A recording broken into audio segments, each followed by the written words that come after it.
Assalamualaikum warahmatullahi wabarakatuh. Perkenalkan, nama saya Arenta Cantos A2 Kusuma dengan NIM 72 dari Prodi D3 Keperawatan Fakultas Ilmu Kesehatan UPN Veteran Jakarta. Hari ini akan melakukan penyuluhan yang bertema tentang cara pencegahan penularan COVID-19 di masyarakat. Assalamualaikum warahmatullahi wabarakatuh. Waalaikumsalam warahmatullahi wabarakatuh. Bagaimana kabarnya hari ini? Baik. Baik, sebelum itu saya akan membacakan SPT terlebih dahulu ya.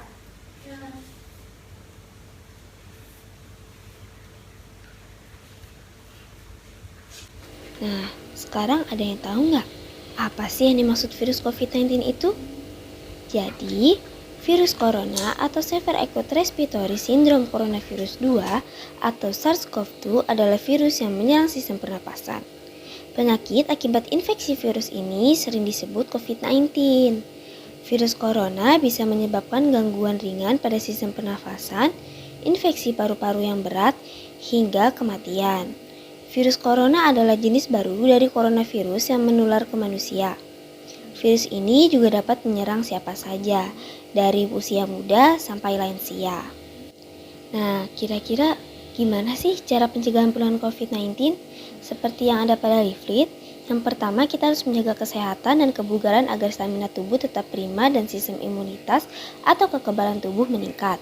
Yang kedua, mencuci tangan dengan benar secara teratur menggunakan air dan sabun atau hand rub berbasis alkohol.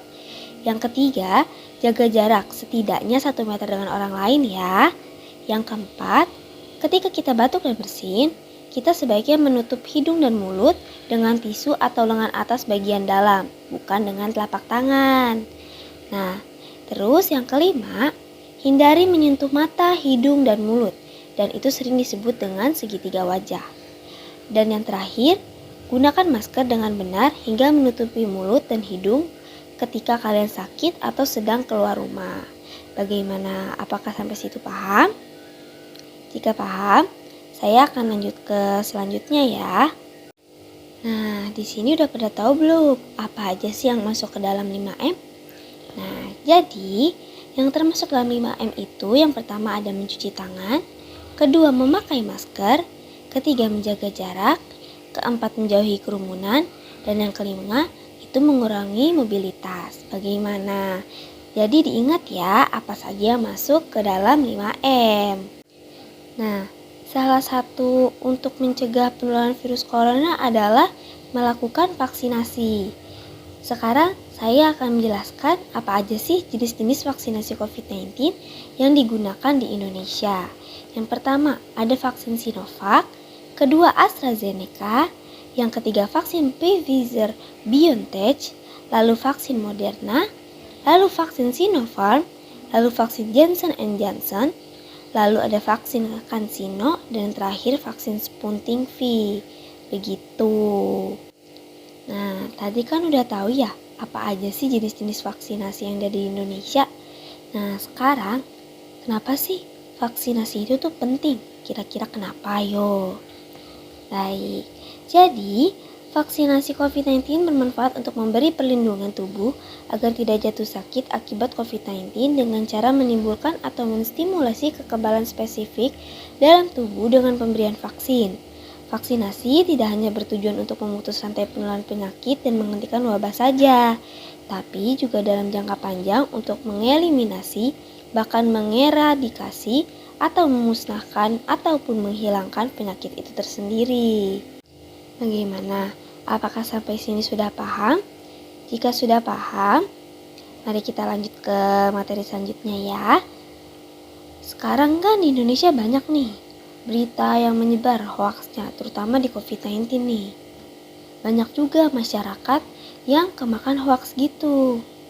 Cara kita gimana sih untuk menyikapi dan mengatasi hoax di masyarakat? Kira-kira ada yang tahu nggak? Nih, aku kasih tipsnya ya. Yang pertama, jangan mudah terprovokasi dengan judul berita. Yang kedua, bersikap kritis terhadap apapun yang didapat, utamakan logika, lalu lakukan konfirmasi, laporkan konten yang mengandung hoaks, saring sebelum sharing.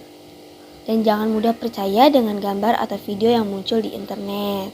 Jadi jangan sampai kalian langsung menyebarkan berita-berita yang tersebar di internet kepada misalnya ke saudara kalian, ke keluarga kalian, karena bisa aja yang kalian sebarin itu hoax. Jadi mulai sekarang kita harus meneliti dulu, mencari dulu apakah berita ini benar atau tidak, begitu.